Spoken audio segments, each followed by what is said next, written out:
Another day, another J. Fern's wife story. Nung isang araw ay gumala kami sa Manukan dahil ilang araw din kaming hindi nakakapunta dahil medyo umulan nung mga nakaraang araw. Diningnan namin sa range area yung nangingitlog naming brood hen at yan, medyo madami na siyang itlog ngayon. 10 na ang kanyang itlog. Malapit nang lumimlim ang aming 5K sweater. Pag ganyan na kasi ang itlog, mga 11 or 12, nalimlim na ang ibang manok. Marunong din lumimlim ang aming 5K sweater na brood hen dahil nung nakaraang breeding season ay ginamit din namin yan. Magaling yan lumimlim, madaming itlog ang napipisa. Umikot lang ako dito sa range area at tinitingnan ko talaga ang bawat manok. Pati mga poste ng bakod at yung net ay talagang tinitingnan ko pag ako pumupunta dyan sa manukan. Mukhang okay naman ang lahat ng manok. Ang nakatali nga palang broodcock dito ay yung aming possum sweater. Mukhang mga gutom na ang manok at nasunod sa akin. Akala nila may dala akong patuka.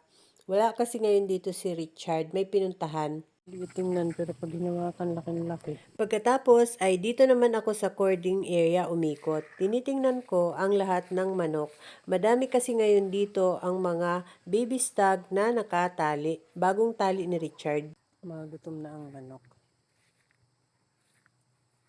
Nag-sideline si Richard ng welding. Kaya hindi pa napagpatuka.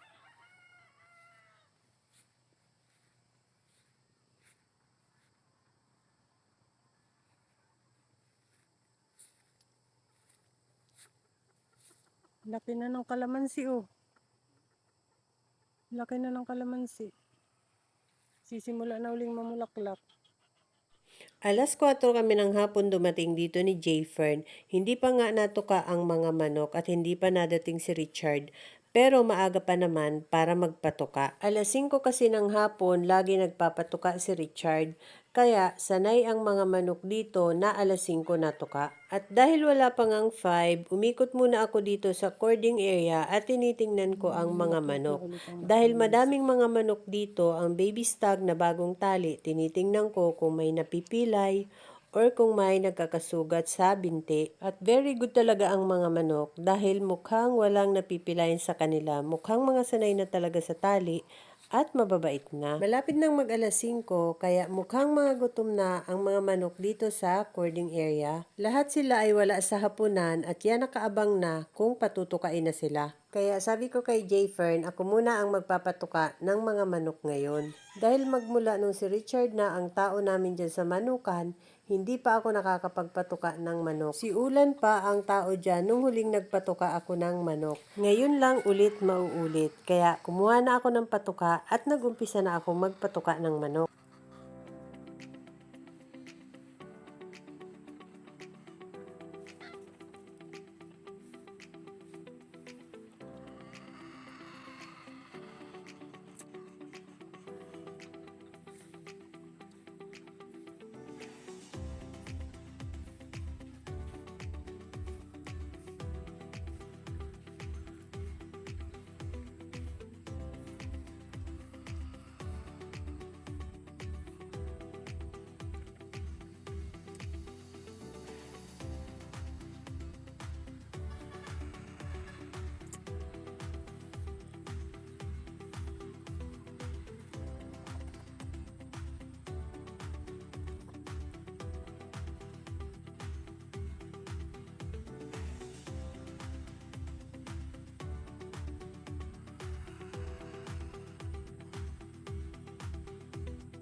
At pati yung mga nasa range area ay pinatuka ko na rin.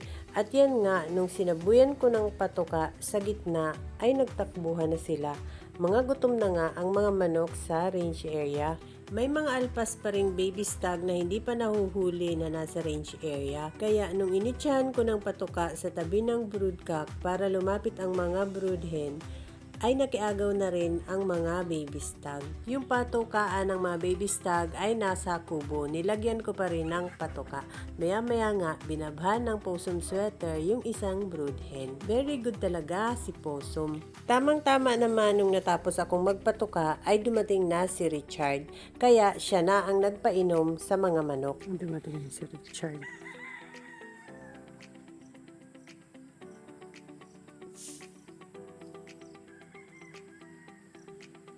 Habang nagpapainom si Richard, si Jayfer naman ay busy pagbibideo sa mga manok.